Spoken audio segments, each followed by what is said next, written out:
1, go. All right.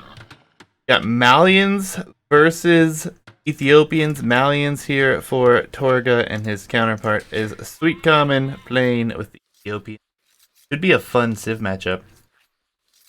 Yeah, it should definitely be interesting. Ethiopians want to go archers, and Malians have, those champ scarls. Their infantry get extra pierce armor. So, yeah, despite Malians kind of being a natural counter to Ethiopians in that way, I still prefer to play Ethiopians just because, Civ bonuses aside, archers are supposed to counter infantry. And I find that until post-imp, archers do still counter the Malian infantry.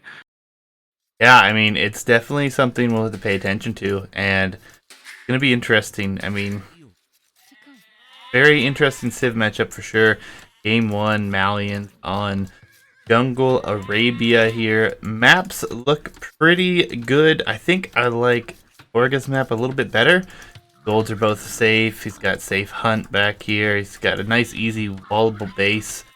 But same for Sweetcoman here, except his golds are very forward. So players will have to adapt here, and we'll see how things go. The Manta in chat saying Tori gets free win because Malians. If you don't know the Manta, always ban Malians, right, Manta?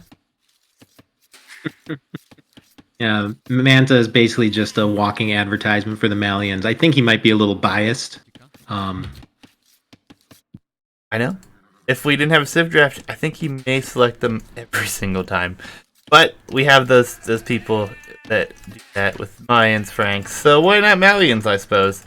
But nonetheless, best of 3 here in the Banano Open Classic. This is the Low Elo branch. If you guys are interested and wish to sign up for the higher tier, have 2 more coming up in the months to come. There is the Google Doc with information for you.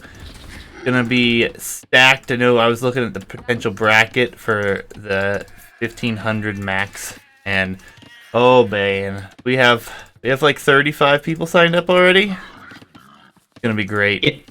Yeah, the mid elo bracket should be extremely competitive, and yeah, you see how these players, even in just the first rounds of the low elo bracket, they're getting really into this. A lot of these guys are getting pretty intense and dedicated. They're just playing for pride. Just trying to get a couple rounds deep in the low elo bracket. As the caliber of play and the prestige gets higher, I can only imagine how intense the players are going to get about this. Yeah, it's going to be very entertaining. But brutal moment that you guys saw on screen here. Torga loses the boar he was trying to steal because his sheep blocked him too much. So he will have to go back for that one. But that boar is awkwardly positioned, and it looks like we will have Sweetcoman headed out there for it at this time. And he's also gone forward. He may even try to lame himself here. What's up, Gio? Welcome. Yep, I think players have learned by now that the monkeys are potent lamers. They can steal a boar pretty easily, though we just saw it go wrong there. It does cost the monkey about half its HP to do it, so it's definitely not a free steal. But stealing a boar is probably worth half your scout's health as a general rule of thumb. Yeah, and I mean, having that available, it does run at like the perfect pace for laming, so it's a very interesting thing we have to pay attention to early on, that normally with the scout, obviously it is common, but don't see it quite as frequently in the tournament where it is allowed to be lamed. Yep, I was just about to compliment Torgo's mill on those berries. He's just perfectly one tile away from, each individual bush, but then he had to go and take that sheep, kind of wasting it a little bit. I mean, at least he's taking it with a decent number of vills, and it's not like one villager, but we do have a vill going down here. Sweetcoman being aggressive with the monkey, coming to take out a villager, and it is a very nice lead for him there. He's actually ahead by 2 villagers at the moment, or 2 populations. Yep, and I think that's that 1 kill plus loom difference here, because both these players are actually playing it pretty clean with their builds, minimal TC idle time. Yeah, it's going to be a lot of fun to watch these two duke it out, and we have a barracks on its way up for Torga already, and on to gold, so maybe looking at Man-at-Arms. It's a Yeah, little bit too late for a Drush. Yeah, this barracks timing makes sense for Man-at-Arms. I mean, it's incredibly strong as Malians. Yeah, normally you try to clean up the Men-at-Arms with archers, and like I was saying before, they get that extra pierce armor, so it won't be so easy. And in general, I think the Men-at-Arms is probably the strongest opening you can do.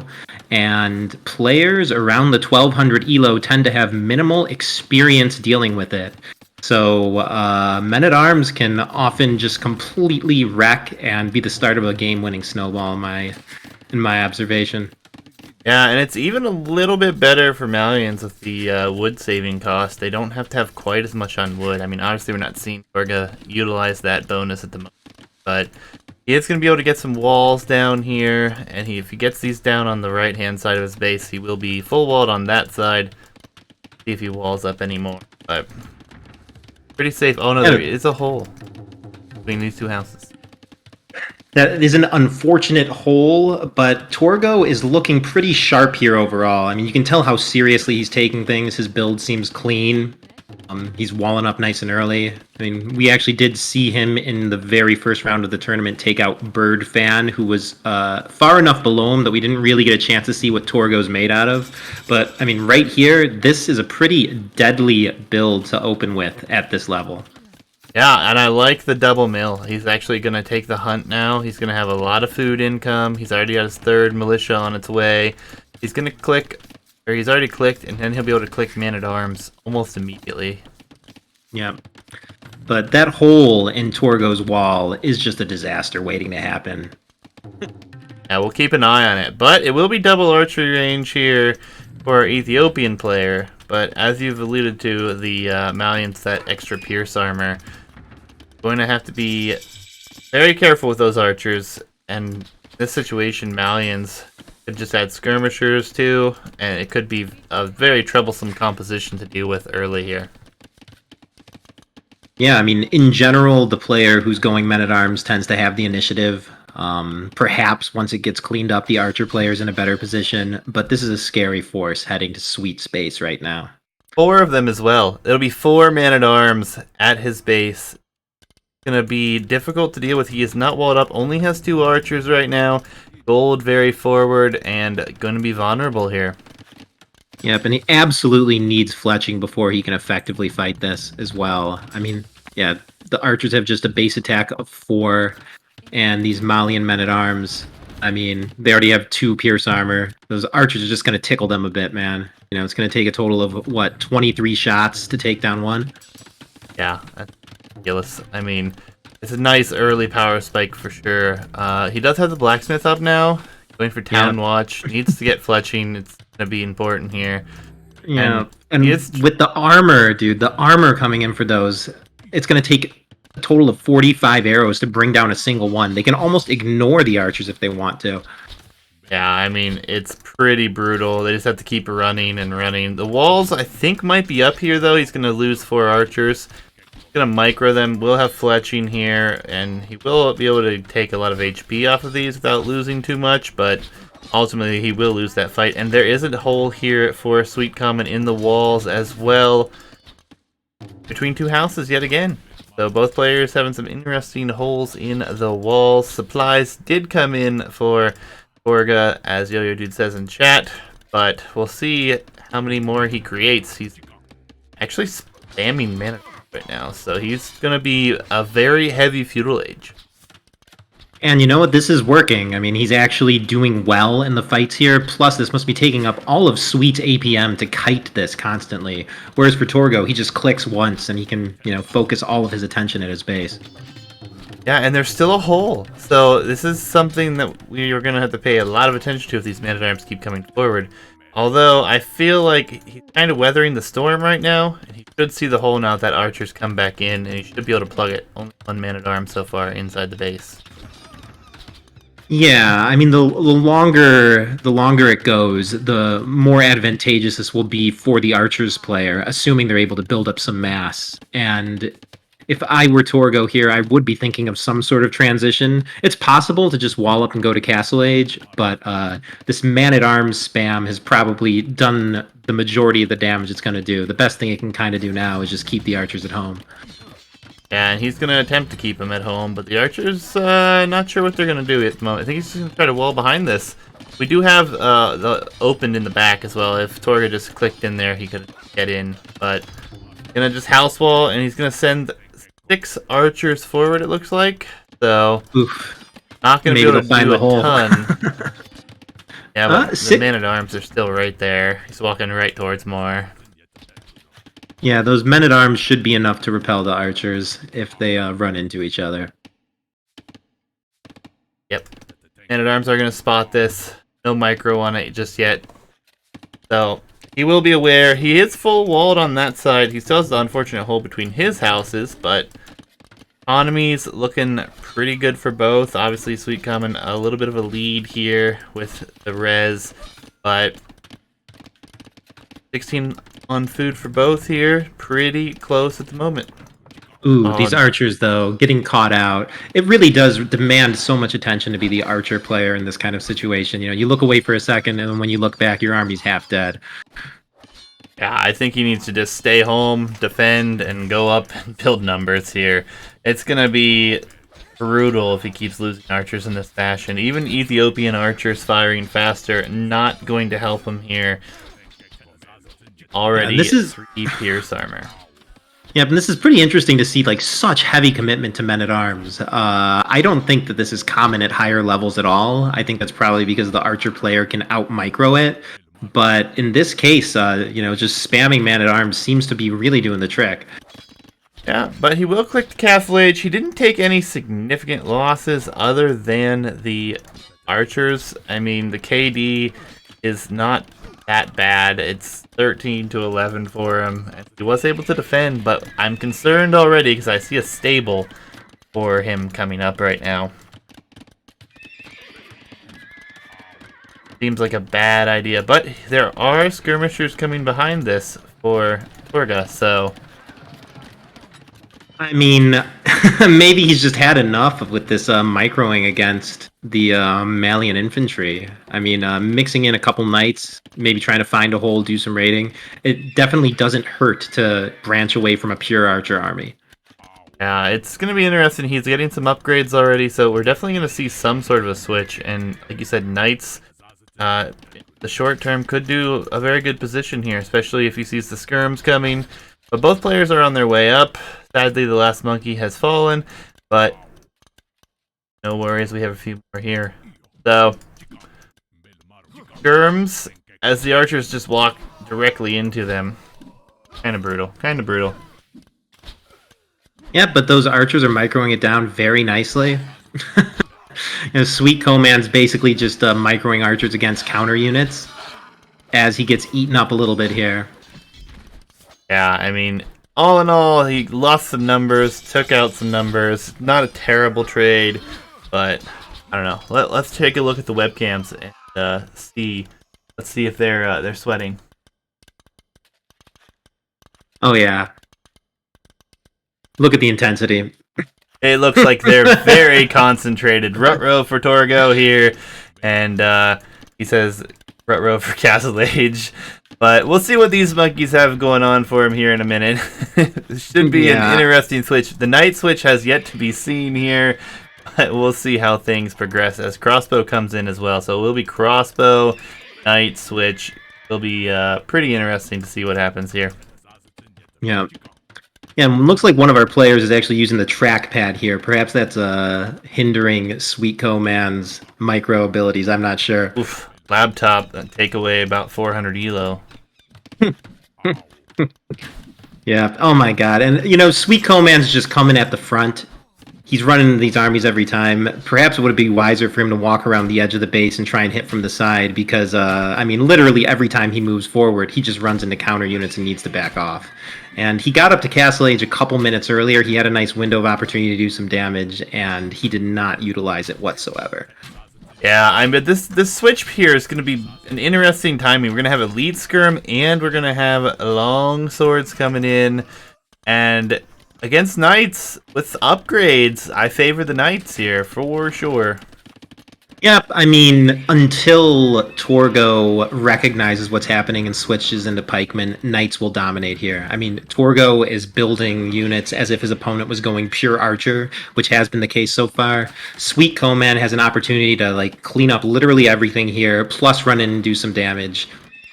This window, oh, and he's finally doing what I said. He's going around the outside, not meeting the opponent in the middle. These knights could really do a ton of damage in an unexpected way to Torgo. Yeah, and he's possibly going to be able to get in between these two houses because they still have a hole here. So there are going to be 2 town centers though, but behind this we have 3 for Sweet, and he's going to be pushed off his gold momentarily. But the knights are here now, and this should be a sign for Torgo that he's going to have to worry about that. But maybe he doesn't think that his opponent has the military yet, but he will soon find out as 5 knights are approaching his walls, and Torgo is retreating. There are quite a few knights here at the base as well for Sweet, so going to be very, very intense, and this doesn't go noticed. These will break through the palisades very quickly, and there's a lot of farming eco here as they are in 69 vills to 49. Torga is behind in the villager count by far.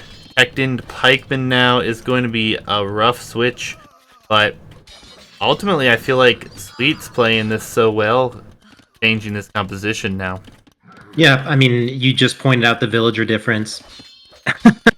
I mean, if you're trying to read the game, that kind of tells you that he's winning very strongly. It's almost a 2-1 Vill lead at this point. I guess it just comes down to macro. We were saying he didn't take advantage of his early castle age by doing damage, but it looks like he's pulled away with economy. And yeah, as I've spoken, he's actually taken more than a 2-1 Vill lead. This is starting to look GG for Torgo very suddenly. Yeah, I mean, all these knights got in, and he was unable to respond. I think about 12 vills or so went down there. I mean, it may actually been the whole 15, because Sweet has killed 15 economic villagers as compared to 0 eco kills. he has... Sorry about the dogs. He has only 8 villagers working right now. Torgo's economy is at a standstill. Somehow the score is still close, but I feel like that will not hold for much longer.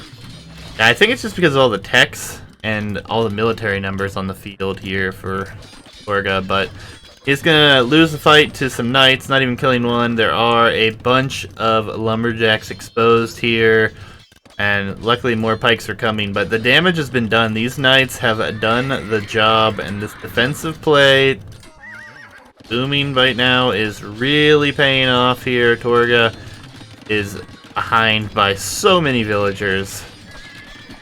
I don't see a way back here. I mean, if I were in his position, I'd look at the score and I wouldn't assume I'm behind by this much. But if I were in his position and I could see the opponent's vill count, I would actually call GG, because truthfully, this is a hopeless economic disadvantage he's in. He's gonna get a mangonel for free here. But these vills, even if he loses 30 of them, Sweet's still going to have the lead by far. I mean, this is as rough as it can be at this point. And yeah, the score still rather deceiving here. Yep, and you see Torgo's not even queuing up more vills, so yeah, the vill lead's just going to swing even more out of his favor. As he walks around his opponent's economy here, he must be, I mean, he must be getting some sense of how strong the, Sweetcoman's economy is. Yeah, and all the military numbers go down here. I mean, he still has units in, he's still killing vills, trying to do damage, but it's just not going to go well from here on in. 86 vills to 36, a 50 villager deficit. And we have a castle coming in front of the base for Sweet, who also doesn't have military at the moment, but with this lead, not sure it matters. Yeah, I feel like he's going to probably just hit his opponent hard with some Imperial army, and the fact that he has no army on the field now doesn't matter whatsoever. He's going to win this in the long game unless Torgo's able to equalize these vills somehow, and his army's not in any sort of position to do that. And TC number 3 coming down now for Torga, but still over 40 vil deficit. This castle is in a perfect position to secure the front of the base here for Sweet, and honestly, Imperial Age right around the corner here. Yep, I feel a little bad for Torgo in this situation because he must assume that he's still in it, and he's gonna just march into battle and meet an army that completely outclasses him. Yeah, I mean, he did a really nice job trying to pressure, but Sweet being able to just defend and boom behind this has really done him a lot. And we have Showtail Warriors now. These things produce so quickly. Even getting the defensive upgrade for them. Showtails will destroy everything. It's gonna be brutal here, actually. Yo-Yo Dude, yes, your set will be passed tomorrow. Yep, looking forward to it. I think you're actually the first set tomorrow. Yeah, because the other set is from the next round. So you will be the first set tomorrow. Nice cool, and build Torgo, pickoffs. yeah, he's actually taken a pretty good fight here, but what he needs is more than just a good fight. If all these Vils just died on the spot, he would still be, 30 Vils behind. Yeah, absolutely. And Banano Hands joined Twitch for this. Well, welcome and good to have you. Yep, this particular stream was advertised a little bit in the Banano subreddit, so perhaps we will get a few people who aren't usual Age of Empires viewers or whatever coming in. Yeah, this is the Banano Open Classic. I think it's the first ever meme coin sponsored esports tournament, and it's pretty hype so far. I've been loving it. Yeah, and it's only getting better, guys. Like I said, this is the lowest elo bracket, so the players that are just learning the game or trying to improve, and the players in the next few brackets will be much higher level, even though this is still vastly entertaining, and this is like what I love to see players of this caliber. Gonna see people succeed and fail, and it's gonna be entertaining. Might even have some of these guys move up into the higher brackets, actually. So it's gonna be very interesting to see. Yep. Earlier today, go ahead. There was 63 when I checked earlier today. So I'd imagine that by the time the high elo rolls around, we might be approaching 100 in total. I don't know. Yep. Let's see. Weasel, you're not supposed to call me out, bro. But yes, no, I mean, maybe just learning the game is not the appropriate terminology, but yeah, I don't know how else to explain it for you guys. A lot of these players have over 1,000 hours of experience. The level of play in this game is so absurdly high. I mean, this is the lowest division, but to call these players new is just incorrect. Yeah, I mean, a lot of these players have thousands of hours in this game, it's true. But these Showtails mopping up here, and Torgo, I think, is realizing his position in the game, the score, and getting wiped up here. So he will probably be calling the GG soon, and then we'll have to move on to his home map. Yeah, this phase of the game, when you see you have 60 Vils, no army, and your opponent's fielding a military of this size, you'd have to have some real tricks in your back pocket to think you have a chance. Yeah, and Sweets does take the win here, and it was a pretty good showing for him. We'll have to see what happens in number 2 in just a moment. We do have the home map here. Will be Jungle Nomad coming up next. Oh man, I'm really rooting for Torgo here so that we can see a game 3 played on the banana map. Yeah, I know you're like dying for the banana map. I don't blame you. I don't blame you. But nonetheless, let's go ahead and load into that one. We'll see how things go.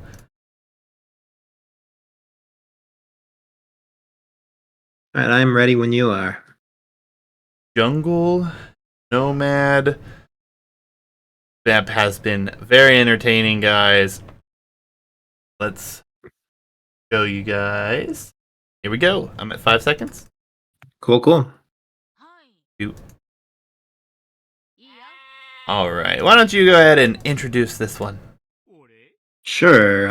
So in this game, we have Torgo playing as the Japanese. I mean, I guess it's probably most important to introduce the map first, actually. This is Jungle Nomad. You start without a TC like on every Nomad map. This is kind of a retro generation. The players only start with 200 wood, so they actually need to build a lumber camp before they do their TC. And they actually have a couple minutes at the start of the game where there's really nothing to do besides look around with sheep, think about where you want to place the TC. In the retro version, the Japanese actually have a nomad-specific civ bonus in that their lumber camp costs less, so they're able to gather the wood and get their TC slammed a little sooner. So I would expect Torgo to actually have a slightly quicker start here. And yeah, Japanese overall very solid civ. The cheap mills, lumber camps, and mining camps is a pretty relevant bonus on Nomad. And besides that, Japanese, just a very well-balanced civ. There's kind of no horrible matchups for them. And then on the other side, yep, in purple, we have Sweetcoman as the Indians. I thought this was a really weird choice to see this even going late in the Civ draft, given that Torgo's pick kind of showed to me that he was not a cavalry player. But I think Indians are actually one of the winningest Civs overall. Perhaps that's more than just their camel play. I know they have good light cav, they have good archers.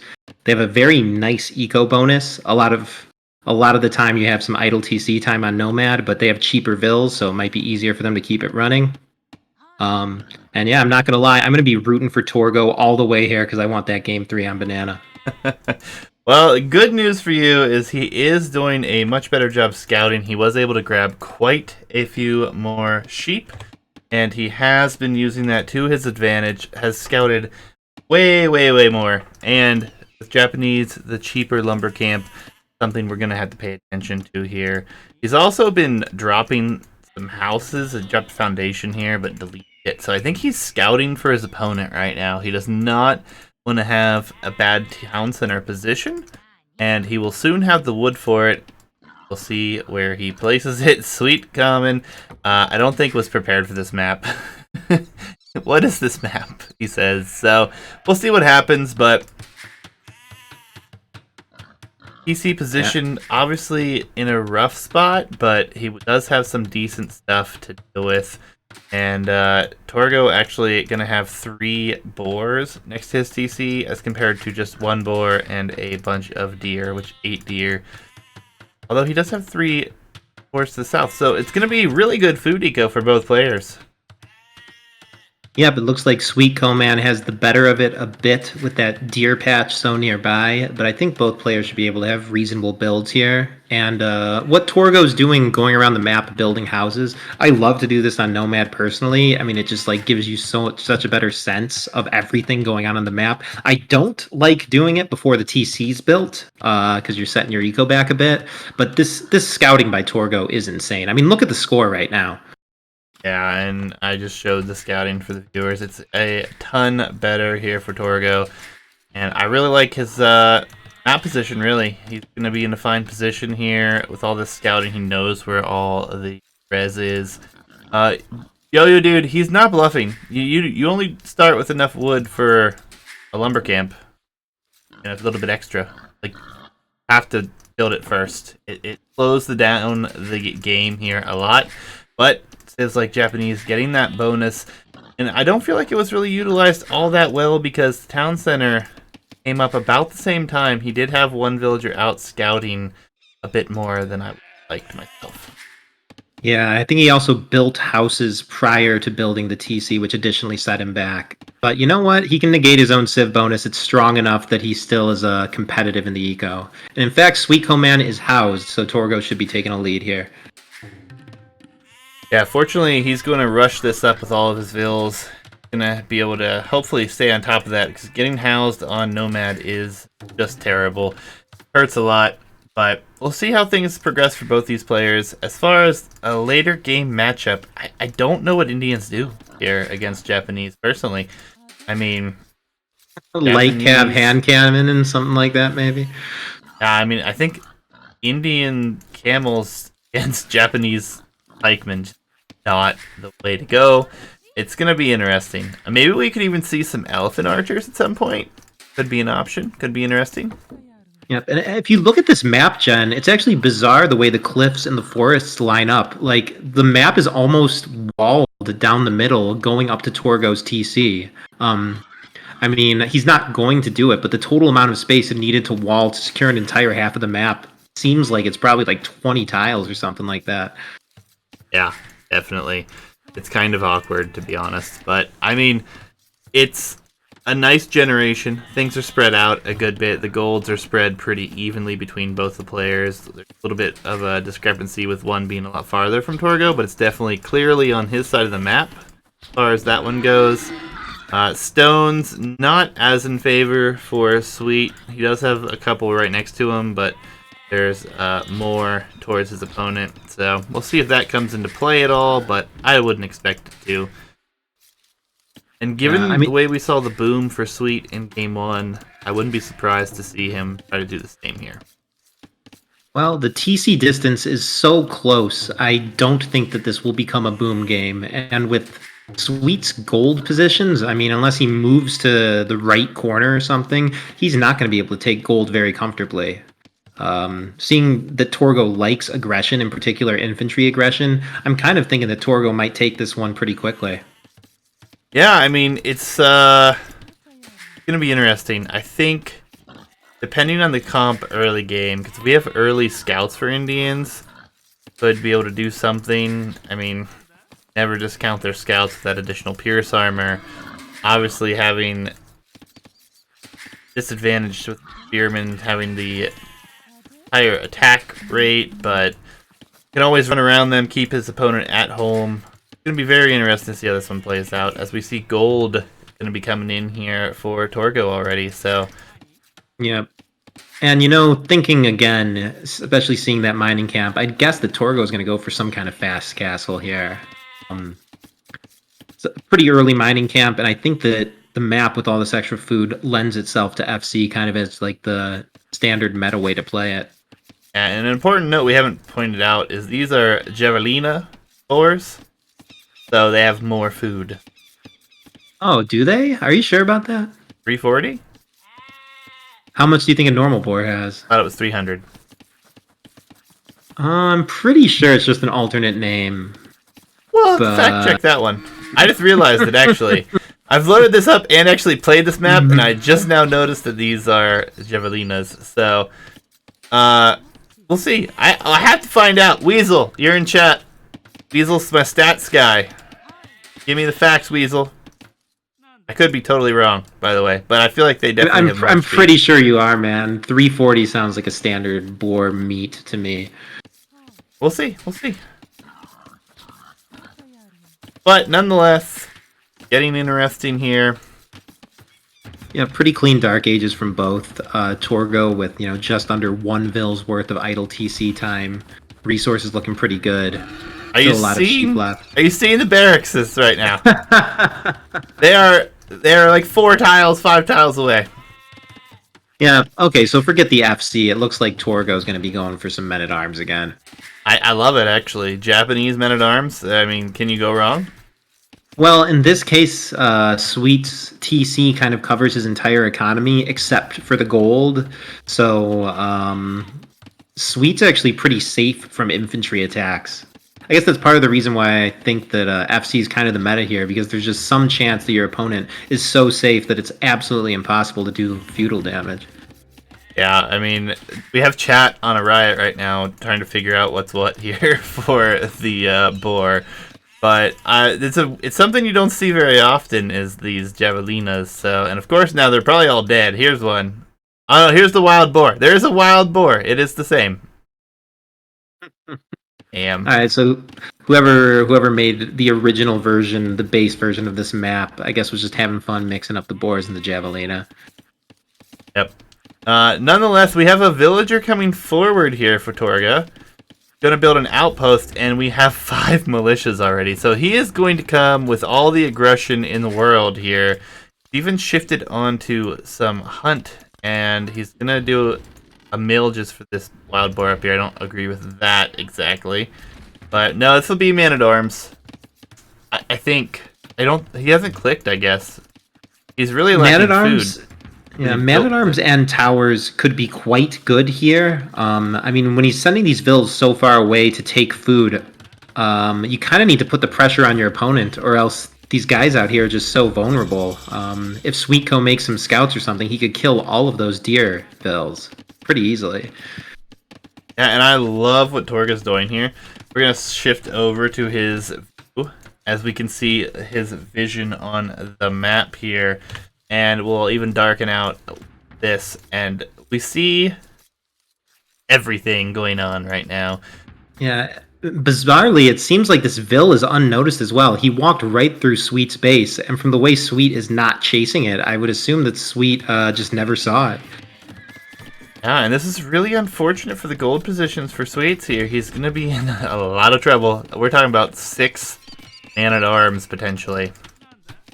Yeah, but if you look at the TC range, there's like not a single Vil from Sweet that's actually vulnerable to infantry.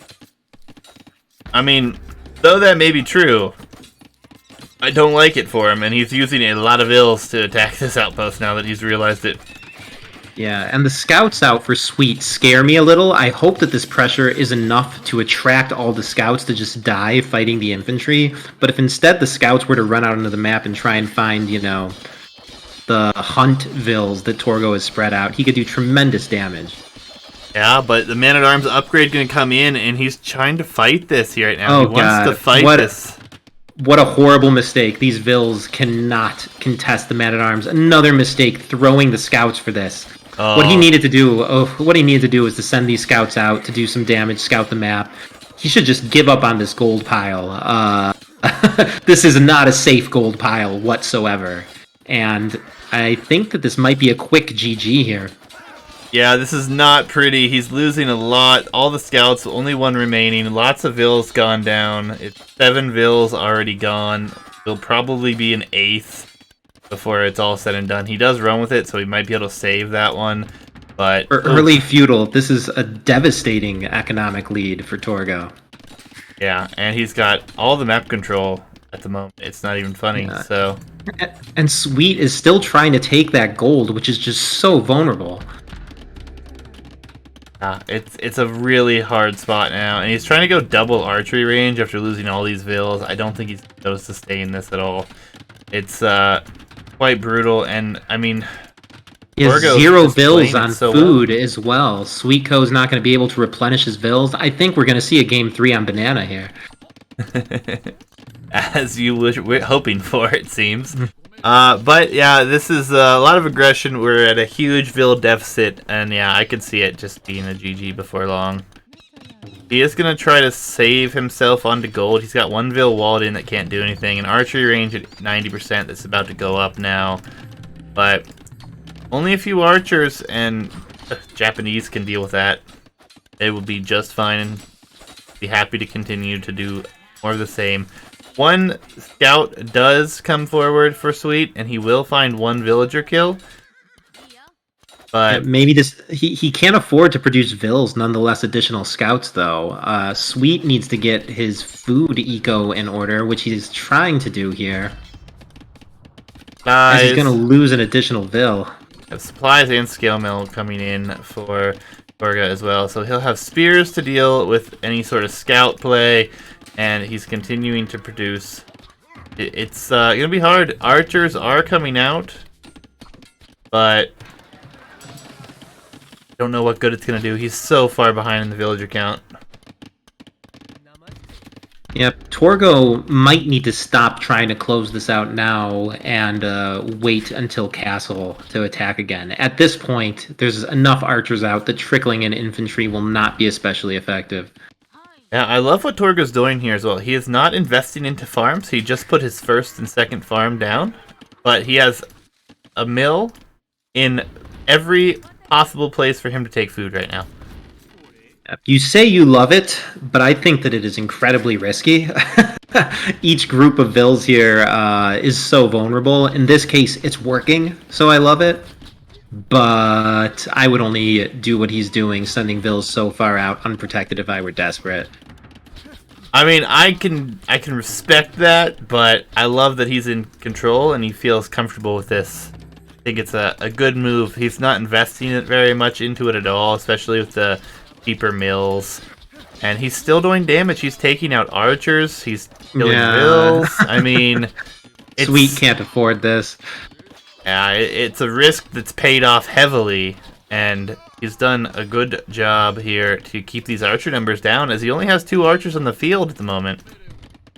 Yep, and if you're Sweet here, you might be thinking that you won game 1 easily. You're thinking there's a chance that you can struggle and fight this back, even though you're down by a ton. And he's not giving up. He's not giving up easily. If he was gonna try and call an early GG and just take his chances in game 3, he would have probably called it by now. It looks like he's planning to take this long if he needs to.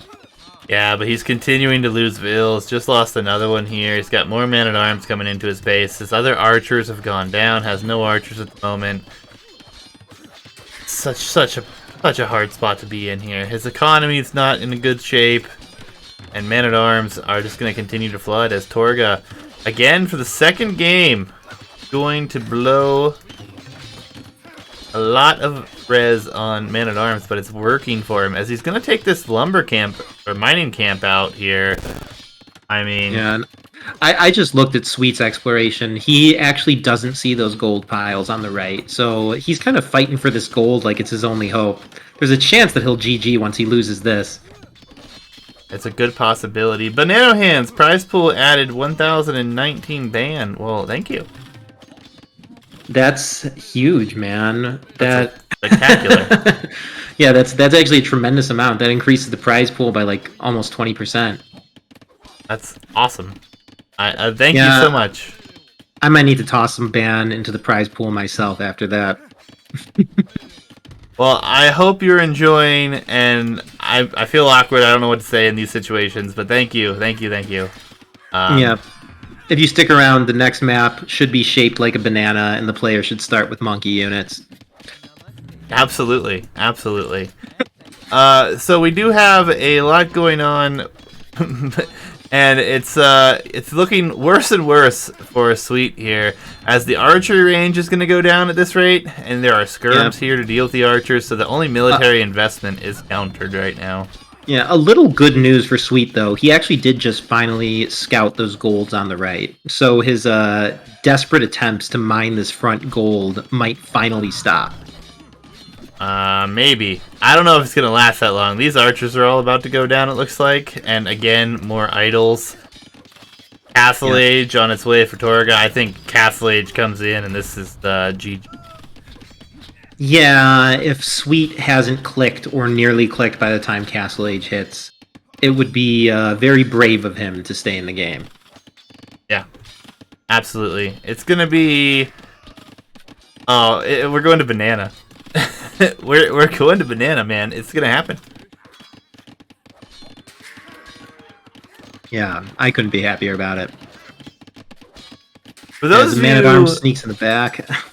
Yeah. This is looking rough. Another Vill is probably going down here. Yep, downhill hits. But for those of you who don't know what Banana is, oh boy, it's going to be a blast.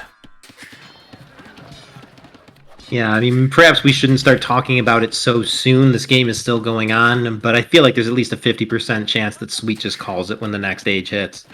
Yeah. I mean, he's far from Castle Age. There's like 10 different ways Torgo should be able to easily finish this with Castle Age tech.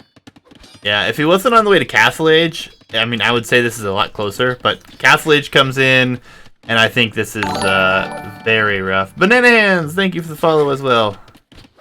And I did receive your donation. I truly appreciate it, and everyone playing here and participating will benefit from that as well. So, thank you so much. DC has killed 16 units, by the way. DC has more kills than any unit thus far in the tournament. And Sweet is going to force Torgo to actually close this out. Looks like Torgo's just doubling down on the infantry. If I were him, I would definitely add a siege workshop or something like that. A siege workshop is kind of like the ultimate tech advantage. There's like nothing that a feudal age player can do to deal with mangonels. but longswords should probably do some heavy damage here by themselves. Yeah, absolutely. Kados, to answer your question, !ban will give you sign up. 1542. He's on the cusp. Yeah. Be potentially the highest bracket then, but yeah, we'll have to review. The mid is for less than 1,500 players, but if you're just a little bit over and you don't have a significant history of beating players above 1,500, it probably is okay to play in the mid if you'd like to, but we'll have to take it case by case. Yeah, and we have started to get somewhat of a bracket together, but no decisions have really been made as far as person to person yet. Do that when it gets a little bit closer. We are still casting the round of 16 for this bracket. Yeah. And Torgo did build the Siege Workshop, like I was saying. He's got like 2 minutes before Sweetcoman does anything Castle Age. Cues the Mangonel right away. I'm just really hoping that Torgo's able to close this out and Sweet doesn't pull off some sort of miracle hold here. Yeah, I'm a little upset right now with Torgo because one tower and this gold is no longer accessible for Sweet. You'd have to move, get gold elsewhere. I think it would have been very much worth the stone, but I think that he spent so much stone on outposts that he couldn't afford a single tower. That's true. I do like the outpost play. I mean, if we look at his scouting yet again here, he sees the whole base of Sweets 100%. Plus, he saw all the food on the map. I mean, the additional map awareness has probably been a decisive factor here. Like, if Sweet had the same vision as Torgo, he would have never suicided so many vills trying to take that forward gold. Yeah, the soon-to-be crossbows are dying. There's soon to be none left, and yep. GG comes in. We have a game number 3 coming here, and ultimately just a super early Man-at-Arms aggression here, and the gold position not being that favorable for Sweets. Means we're going to Banana. Yep. And I heard that Sweet actually didn't know what Banana was when he picked it. I guess he was just looking at the map names, and he assumed that Banana would be a somewhat conventional map. He said he was expecting it to be like Ghost Lake for some reason. Interesting. Well, I mean, I don't know about you guys. I feel like we shouldn't waste any time. But real quick, just for 2 seconds, can we show the meme about Sweetcoman seeing Banana? If you have it handy. Oh, so many. Let's see. I have many of them. There we go. Thank you. All right, let's load her up. Hold on. Webcams. Is everyone still serious? Looks like they're sweating. All right, guys. Let's go check it out. So much fun. Banana coming your way, guys. We're going to decider game between Torgo73 and Sweets, and I am loading in at 5 seconds. Ready, sir? Count it down. 3, 2, 1, go. Welcome to Banana. We've waited a long time for this beautiful map to come into play, and here we are. And we have Mayans versus Vikings. So it's going to be a very interesting, rough map to watch sometimes, I think. But it's so much fun.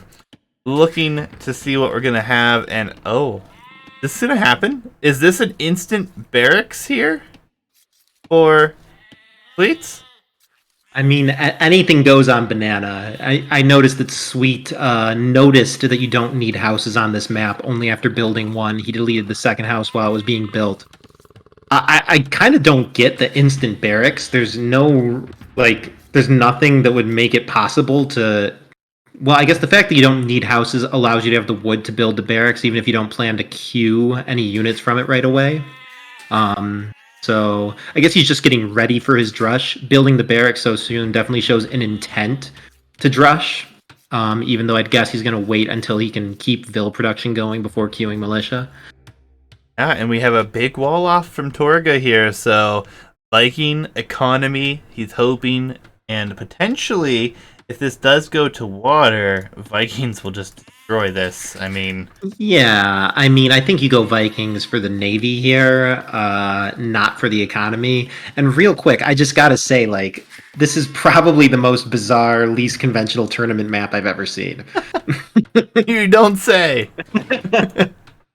Yeah, this is a fun map though, and honestly, I've had a great game on here. I think it's definitely worth keeping in the map pool. It makes things very interesting.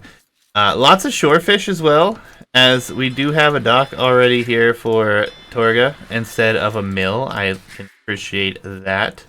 Add Very deep smart fish. move. Weasel wants deep fish. I don't feel like deep fish help anything. Yeah, three.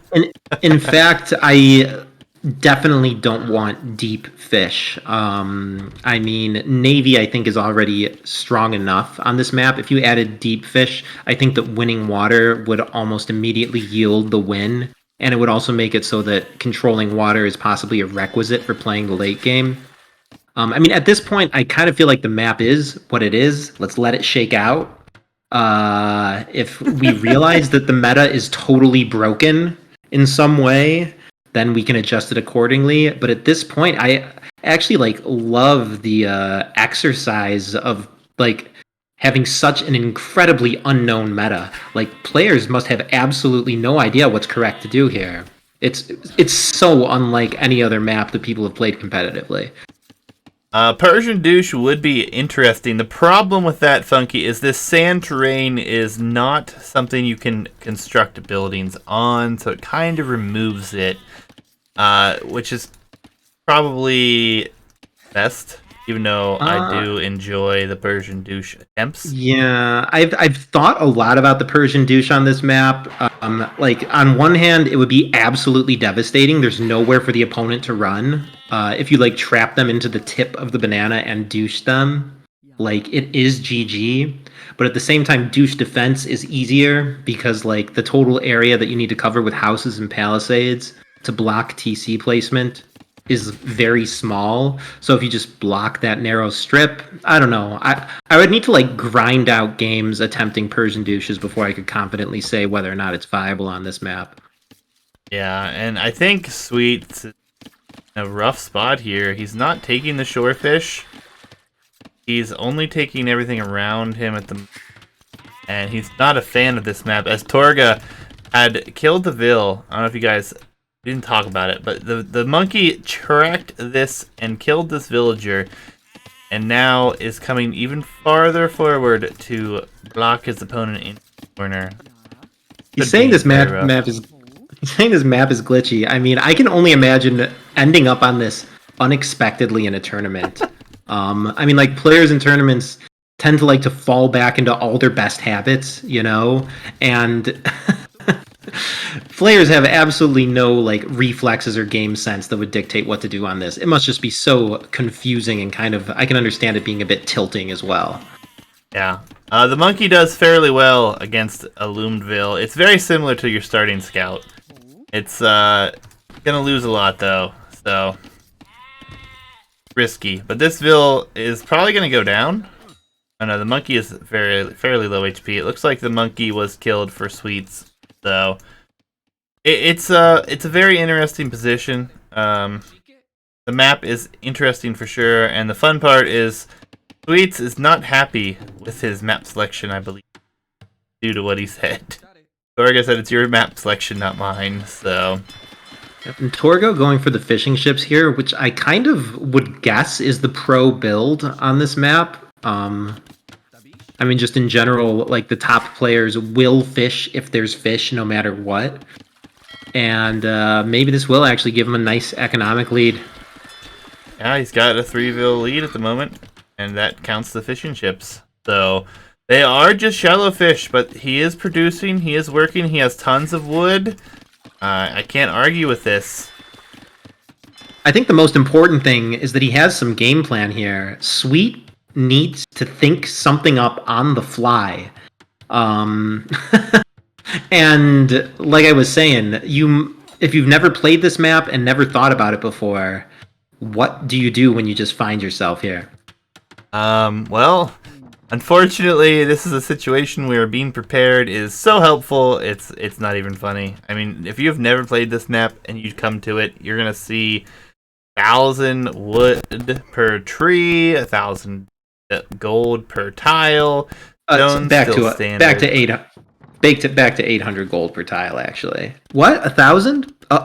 Okay, okay, no, the golds in the middle are 1,000, but your starting golds are 800. Okay, interesting.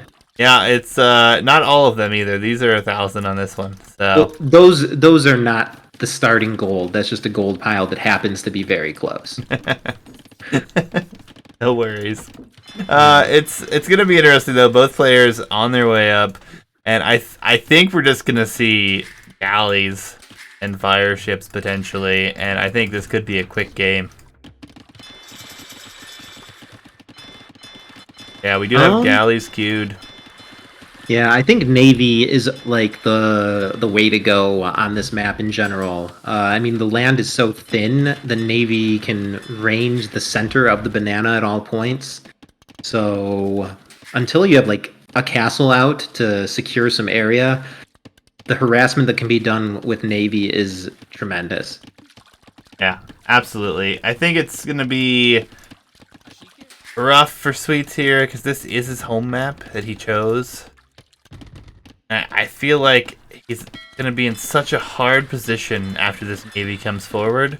He's not going to be able to take these shorefish. He has some weak vills on the shorefish forward. Those are all going to be denied, pushed back.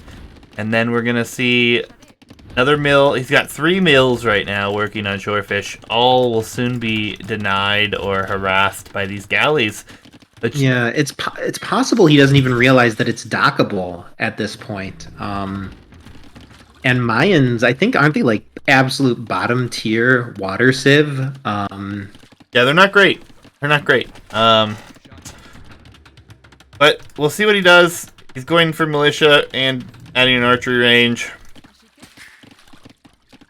2 archery ranges. We've seen Sweets do this every time. He's definitely an archer player. And we're going to see stone walls. So our Viking player, Torgo73, knows this map. He's going to play galleys. He's going to play stone walls. He's going to be in such a good position. Honestly, I'm kind of upset with this map because we haven't seen this crazy Dark Age that I was hoping for so far. So we'll see how it progresses, but... I mean, I think that might be viable. I mean, we've seen practice games where Dark Age rushes do a ton of good.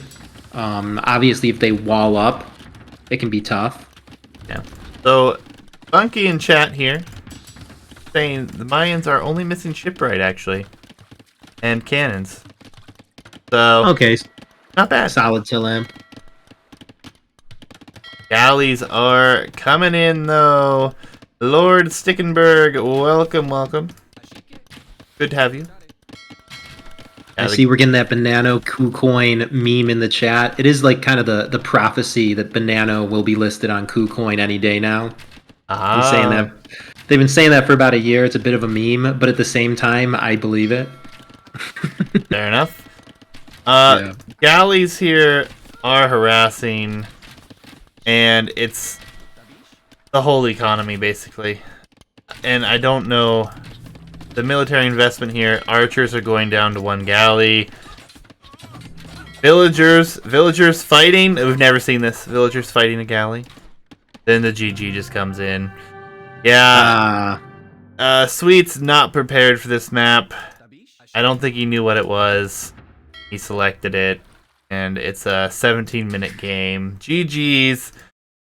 A little disappointing for our first banana game, but I can understand it from Sweet's position, not knowing the map. I'm not disappointed at all. With such a radical map, I kind of expect the games to be completely imbalanced and end early generally until people figure it out. Yep. Absolutely. Torga, though, seems to have things figured out. So Yeah, this is someone to actually a watch. huge upset. Sweetco was the second seed, and you saw how he kind of ran things in game one. So Torgo here, this is actually like a huge tournament win for him. I'm gonna check the elo right now, and I actually suspect that he's hundreds below his opponent. Torgo having some good showings, though, with this early aggression and knowing the maps, having that map knowledge really paying off for him here. So GG's to him, no doubt. And while you check that, we are going to actually update the bracket. So if you guys haven't seen bracket yet, it is going to be updated here in a second. And if you don't want any spoilers, now would be the time to go away from the stream for like 2 minutes. And we'll update this. Argo says he thinks that Eli actually pretty, but spoilers Yes, incoming. Sweetco is 1220 as of today, and Torgo is 1160. So it's just a 70 elo difference that can be gained or lost in a day of swingy play. Absolutely. So we have Torgo moving on, taking the 2-1 over Sweets here, and this saves, which we've had some issues with, but if it doesn't, we'll fix it later. But he'll move on. Not working. And he will be going on to face the winner of Yo-Yo Dude and GTH. Don't even know how to pronounce this guy's name, but we'll see how things work out for him. And then in other news, we haven't updated it yet either. Alacog will move on to face TYS11 via admin win. Basically because Toss had withdrawn. So the bracket doesn't want to update right now, but that's okay. No worries.